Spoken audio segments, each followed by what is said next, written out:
Halo teman-teman semuanya, kembali lagi di Si1 Ngobrolin atau Let's Talk. Nah, kita akhirnya langsung ke Let's Talk untuk Kakusei Hanta Omega Hon episode kedua, teman-teman ya.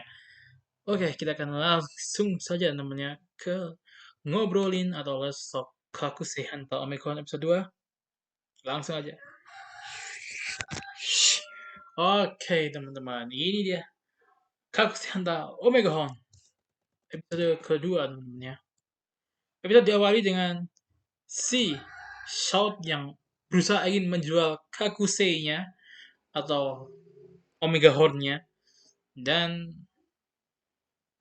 dia juga ingin menjual ini barang-barang yang dia temukan dari Gabarion Trigger kemarin, temennya. Atau bukan, sorry, bukan Gabarion Trigger, Cosmo Gabarion yang kemarin dia menelusurinya bareng Enkaku. Dia nemuin Borgo, License sama Emo Gear, tapi di sini si Shout bilang ini itu Ego Gear.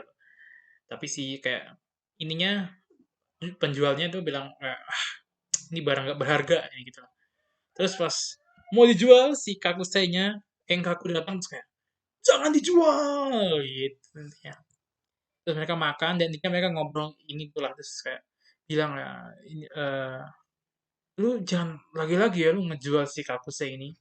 Satu yang jual karena gara-gara si Kakusei-nya itu dia tuh sering diajak duel, padahal dia tuh nggak mau, walaupun dia hunter, dia adalah treasure hunter katanya kan gitu.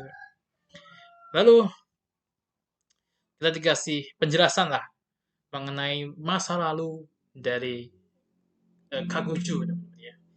Katakan bahwa si Omega Horn-nya ini atau si Kakusei yang dimiliki oleh South itu dulu dipegang oleh Captain Omega Horn. Nah, jadi intinya pokoknya orang siapapun orang yang memiliki ego yang cocok dan memegang si Kakusei itu, lalu eh egonya oke, memegang Kakusei, dan ya pokoknya gitulah, dia itu menjadi partner dari Kakujo Enkaku. Nah, pokoknya mereka sebagai Captain Omega, mereka berdua itu bertarung untuk mencegah inilah, untuk menjaga kejahatan atau gimana gitulah. Terus habis itu eh, tiba-tiba namanya suatu hari mereka para Kakujo itu kayak dihukum dan mereka tersegel dalam Ego Gear gitu ceritanya.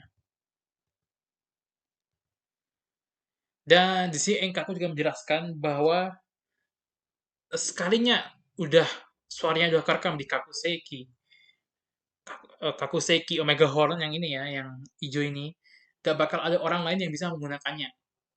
Dan untuk menggunakannya nggak sebanyak nggak apa ya, tidak sembarangan orang, teman, harus orang dengan ego yang tepat katanya gitu. Makanya si Shot ini adalah orang yang punya ego yang tepat, teman-teman ya. Terus di sini juga ada scene lucu namanya, di mana Enkaku itu kayak bingung mau pakai sumpit, terus dia lihat ada bocil yang makan pakai sendok di dekatnya, terus dia kayak pakai sendok jadinya buat makan.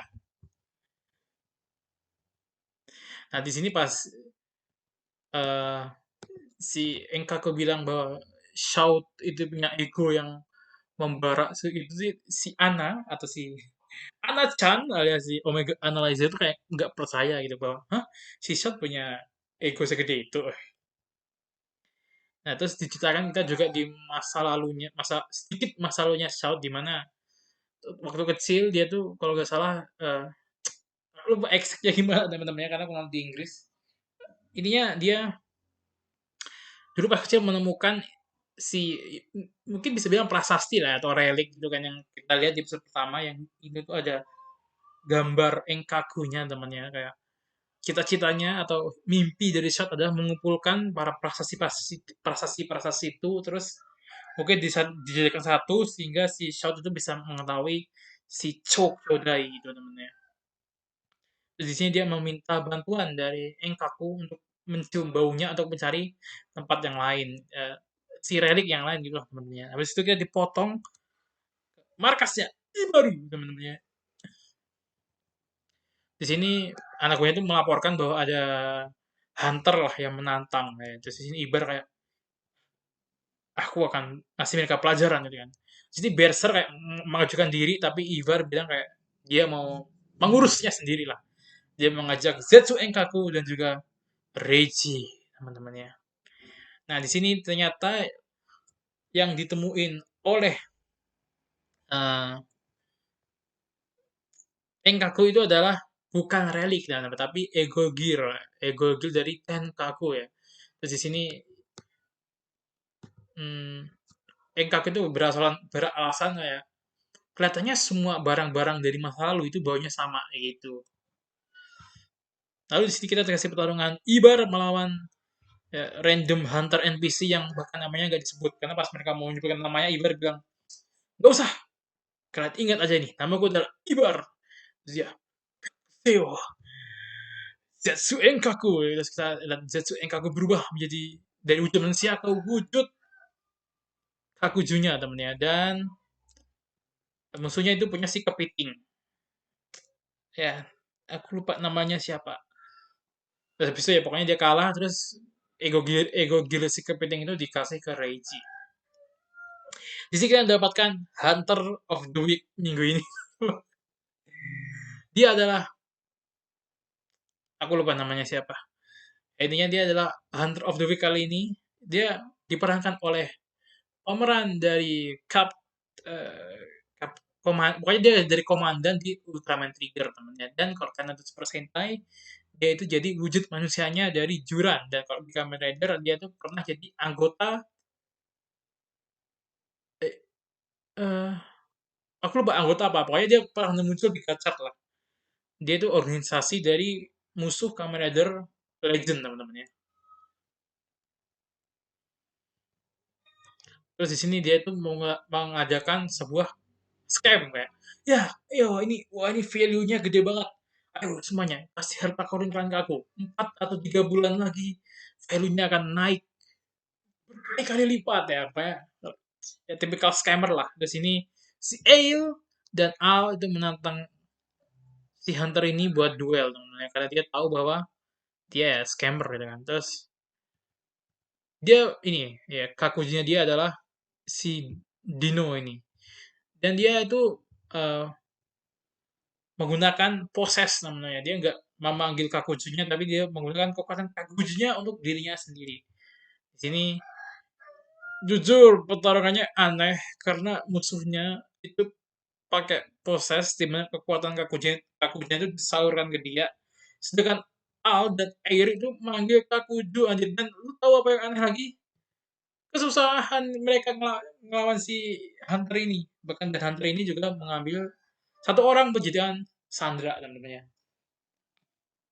Terus akhirnya South datang untuk menyelamatkan dan dia mengakukan dirinya sebagai Kapten Omega Horn. Dan ini ada satu hal yang menarik, dia membangkitkan Enkaku, tapi bukan membangkitkannya untuk wujud Kakuju, tapi dia kayak proses, dia mengambil kekuatan Enkaku teman-teman. Jadi dia menarik. Kan kita di episode 1 dikasih tahu bahwa armornya armornya Shout itu tidak digunakan untuk bertarung. Makanya dia kesusahan melawan Gokaku. Tapi katanya mungkin Shout udah bertarung beberapa kali ya, jadi dia tahu dia bisa menutupi armornya yang nggak cocok bagi bertarung itu dengan melakukan proses atau membuat kekuatan Kakujunya itu masuk ke dia. Jadi dia melawan dan menyelamatkan Sandra, habis itu dia memanggil Enkaku teman-temannya. Jadi dia udah jadi orang biasa lagi sekarang. Dan si Enkaku kayak kejebak, lalu si kembar ngasih Gokaku ke Shout, habis itu berhasil ya. Enkaku berhasil terbebas dan Enkaku bergabung dengan Gokaku namanya. Menghancurkan perisai gede, habis itu Shout menggunakan kekuatan Gokaku alias memproses Gokaku. Lalu dia langsung mengalahkan si Hunter. Lalu dia mendapatkan Ego Gear-nya seperti biasa. Lalu pas mau dibalikin Ego Gear si Gokaku, si kembar malah bilang untuk udah lu bawa aja. Gitu.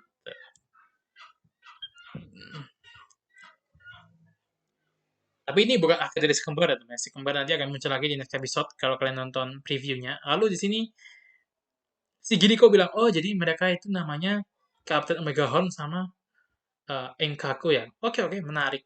So, selesai deh. Oh sebelum itu sebelum selesai kita kasih lihat bahwa Gaban, Bushido dan Luminos itu habis mengalahkan ya mungkin si itulah si monster itulah ya yang bentuknya nggak berubah-berubah. Ya terus kita kasih ya beberapa karakter interaction ya gitu-gitulah. Nah, ini yang lebih menarik teman daripada yang tadi. Itu adalah opening scene atau ending scene nih lebih tepatnya. Karena ini beda dengan Gaban kemarin ya, teman. Kok Gaban kemarin tuh benar-benar kerasa itu ending. Sedangkan ini kok tahu kenapa ini kerasa kayak opening, tapi ini terletak di akhir episode. Jadi nggak tahu ini sebenarnya apa ya. Ya di sini kita dikasih lihat ya beberapa shot-shot karakter yang keren ya. Mungkin kita kan bahas sedikit-dikit ya. Oke. Ya ini masalahnya teman yang mau bahas sedikit-dikit tuh tapi di layarnya tuh nah pertama kita nih tuh kayak si shot lagi kita kasih lihat shot shotnya itu adalah ya kita kasih shout scene-nya itu kita lihat shout yang sedang berpetualang gitu kan. Lalu kita lihat Giriko dan si kembar. Kayaknya si Giriko dan si kembar itu bakal jadi ibaratnya ya Bushido sama Luminosnya ya di sini lah ya. Hmm. Ini kopinya kayak kalau gini ya. Nah, terus ya ini Zetsu Enkaku. Hmm. Lalu kita kasih lihat ini anggota anggota Ibar. Dan ini yang menarik teman ya. Kita kasih lihat gambaran trigger yang jatuh. Terus habis itu memecahkan kaca, tiba-tiba muncul Reiji, teman-teman. Waduh, itu menarik banget jujur ya. Dan lagunya juga asik teman-teman ya. Dan ya udah, minggu depan episode 3 kita akan melakukan tag team teman-teman ya bersama Jericho. Dan episode 3 dari previewnya sih gak bakal ada lagi karakter dari ke Band Infinity ya teman-teman ya. Yang muncul tiba-tiba. Nah, di sini kita lihat si kembar itu sedang bingung untuk milih Kakuju baru kan karena Kakujunya dia si Gokaku dia kasih ke Captain Omega Horn temennya. Dan katanya si kembar ini bakal mendapatkan petualangannya sendiri gitu temennya. Itu saja untuk episode 2. Gimana kan komen di bawah. Untuk episode 2 mana ya? Episode 2 itu banyak banget keanehan teman-teman ya. Tapi satu hal yang menurutku bagus di episode 2 adalah si karakter Gabon Infinity itu cuma muncul di akhir dan itu nggak kayak nggak mengganggu cerita. Jadi itu gue untung banget teman-teman. Kalau aku kayak yes gitu. Karena menurutku biarlah si Omega kan ya kita tahu lah Promise Project Red dari awal itu katanya mereka tuh pengen membuat seriesnya nyambung gitu kan. Ya tapi menurutku kasih dulu lah kesempatan atau beberapa episode untuk seriesnya itu punya cerita sendiri. Setelah itu barulah kalian collab gitu. Takutku orang-orang Gaban tuh langsung muncul tuh kayak, aduh ngerusak cerita nih. Untungnya cuma buat ya temu kangen lah mungkin ya itu cuma buat temu kangen kayak oh lu fans Gaban ya nih nah gitu. Aku masih masih suka lah karena dia menggunakan ceritanya masih berdiri sendiri. Menurutku keanehan di sini tuh banyak banget dah. Kayak kok bisa, kok gini, kok gitu gitu dan menurutku lagi yang menurutku kurang adalah harusnya Toei itu komit dengan Battle Kaiju menurutku itu sih. Jujur aku agak gini atau minimal kalau nggak mau komit Battle Kaiju ya lu bikin lah kalau musuhnya tuh pakai proses atau menggunakan kekuatan di tubuh manusianya ya kalau hunternya tuh please lah gini loh kayak kalau mau tarung kaiju tuh dua-duanya tarung kaiju paham nggak kalau mau tarung kakuju dua-duanya ngeluarin kakuju gitu kan kalau mau tarung proses dua proses makanya di sini tuh kayak aneh gitu loh musuhnya tuh ngeproses tapi si kembar tuh ngesaman kakuju terus kesusahan lagi ngelawannya tau gak sih aneh gak sih kesusahan sih ngelawan gitu loh padahal kita dikasih lihat ya kekuatannya si Gokaku tuh bisa ngancurinnya ya alasannya si Alasannya sih di akhir si kembar bilang bahwa mereka nggak bisa mengeluarkan potensi terbesar dari Gokaku, katanya gitu. Makanya dia mau ngasih Gokaku ke South dulu. Mereka mau latihan lah biar mereka makin layak buat jadi pemegang Gokaku di masa depan lah. Intinya gitulah. Ya jujur menurutku pokoknya masih bingung lah. Mereka nggak mau komit ke satu lah. Mereka masih mau mempertahankan apa ya, tradisionalnya mereka yaitu battle suits gitu kan. Jadi ya kita dikasih lihat banyak banget action dari Captain Omega Horn gitu lah. Ya, dan minggu depan karena ada tag dengan Kiriko, gue yakin banget actionnya bakal lebih kental namanya. Tapi ya gitulah. Aku nggak bilang ini series jelek untuk sekarang. Apakah ini lebih oke dari Gaban? Aku nggak tahu ya. Karena menurutku awal-awal aku nonton Gaban, aku ngerasa Gaban bagus. Dan aku ngerasa Gaban itu mulai membosankan. Yaitu di pertengahan lah, di episode 10-an, 9 10-an lah. Untuk episode 1 sampai 5 seingatku aku tuh masih memuji-muji Gaban lah. Cuman aku nggak tahu apakah di sini aku itu karena aku punya stigma yang buruk ke Gaban, penulisnya masih sama, jadi kayak kalau nggak salah tuh masih sama semua temennya. Kru-krunya itu masih, correct me if I'm wrong ya. Seingatku tuh harusnya masih sama semua ya. Gue nggak tahu ya, aku agak bingung. Padahal aku tuh suka Bom Bunjer. Kan penulisnya sama kan. Tapi nggak tahu kenapa pas Gaban tuh kayak mungkin kan Bom Bunjer punya kesempatan lebih lama. Dia kan punya slot episode 40-an lah gitu kan ya kalau nggak salah. Ya emang kan kita bisa tahu kan. Ya jujur-jujur aja kan core kedua Bum Bum Jar itu kan core yang jujur ngebosanin kan.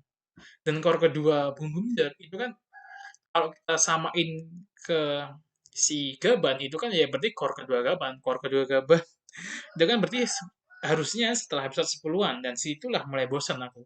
Dan disitulah juga arc terbosannya Bum Bum Jar. Apakah mungkin gara-gara itu? Ya we never know teman-teman ya. Dan karena ini semua masih sama-sama aja, aku kayak merasa skeptis ya. Jadi kayak aku nggak bisa bilang bagus dulu lah. Aku bilang ya oke aja lah mungkin lah ya. Ya kita lihat semoga si Omega Horn, kita akan berharap Omega Horn semoga bisa jauh jauh lebih bagus daripada Gaban teman-teman ya. Sejauh ini sih untuk karakter, aku belum melihat karakternya itu menarik sih. Ya mungkin kalau aku bilang yang menurutku sedikit lebih ekspektasiku adalah si kembar. Jujur pas si kembar muncul, dan si kembar itu kan kayak karakter tambahan kan. Pasti kembar jadi karakter tambahan itu kayak weird gitu kan. Aku tuh ingatnya tuh kayak Sita sama Chip kan tau gak sih? Dan menurutku ya karakternya si kembar ini lumayan menyenangkan tak. Untuk si Shout, jujur aku masih belum menemukan kecocokan sama karakter si Shout. Giriko juga kurang karena Giriko juga kan masih belum banyak muncul lah ya. Nah, untuk Iba dan lain-lain juga mereka belum terlalu banyak muncul jadi aku masih kayak merasa masih gimana gitu lah. Ya si ini ya si kembar ini menurutku karakter yang lumayan banyak eksplor karakternya gitu kan. Selain Shout untuk sekarang. Ya mereka tipikal ya orang baik lah ya. Ya oke lah. Sejauh ini masih ya, oke aja. Aku gak akan bilang jelek dan aku masih belum berani bilang bagus. Jadi aku cuma bilang oke aja. Dan kita semakin kita akan ya kita berharap aja semoga ini bisa lebih baik dari Gaban. Itu aja namanya harapan dari aku. Kita akan bertemu lagi di next video.